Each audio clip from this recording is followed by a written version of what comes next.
आज मी तुम्हाला फंटूस मासा फ्राय करून दाखवणार आहे, जो खायला खूप चविष्ट लागतो। याला खाडीतला काळा मासा सुद्धा म्हणतात।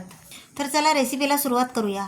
इथे मी 3 फंटूस मासे घेतले आहेत। हे मासे आणतानाच मी साफ करून आणले आहेत आणि याचा डोक्याकडचा भाग काढून आणला आहे आणि याला वरती अशा चिरा दिलेल्या आहेत आणि पोट सुद्धा साफ करून घेतलं आहे।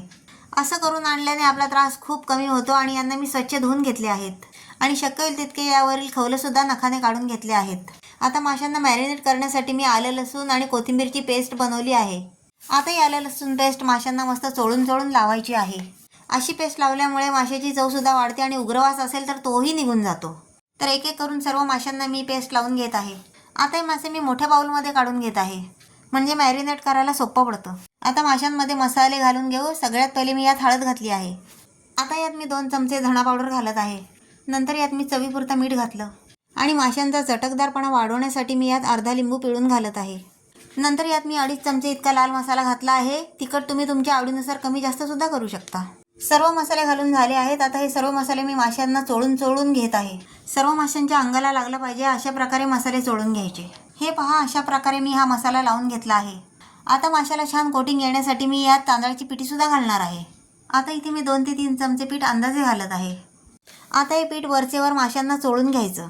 हे बघा, अशा प्रकारे मी हे पीठ घातलं आहे आणि मला हे थोडंसं कमी वाटत आहे, म्हणून मी थोडंसं अजून घातलं। माशांना कोटिंग करून झालं। आता यांना मी मॅरिनेट करण्यासाठी ठेवत आहे। कमीत कमी 15 ते 20 मिनिटं यांना मुरत ठेवायचं आणि फ्रीजमध्ये ठेवलं तर अतिउत्तम।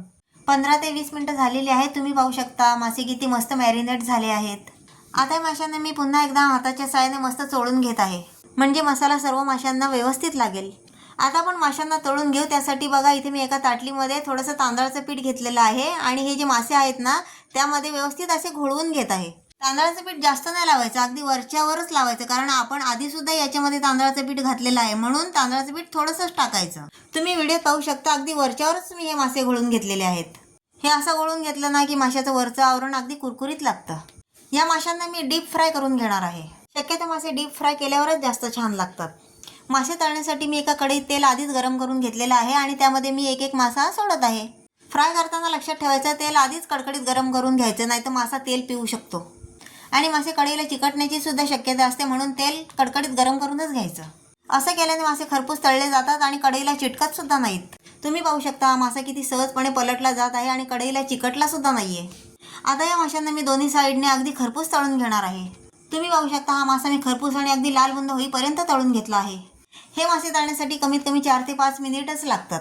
हे पहा, दोन्ही बाजूने मासे कसे मस्त भाजून झाले आहेत। आता यांना मी एका ताटलीत काढून घेते।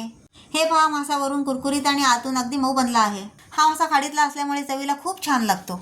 तर तुम्ही सुद्धा हा मासा एकदा नक्की ट्राय करून बघा।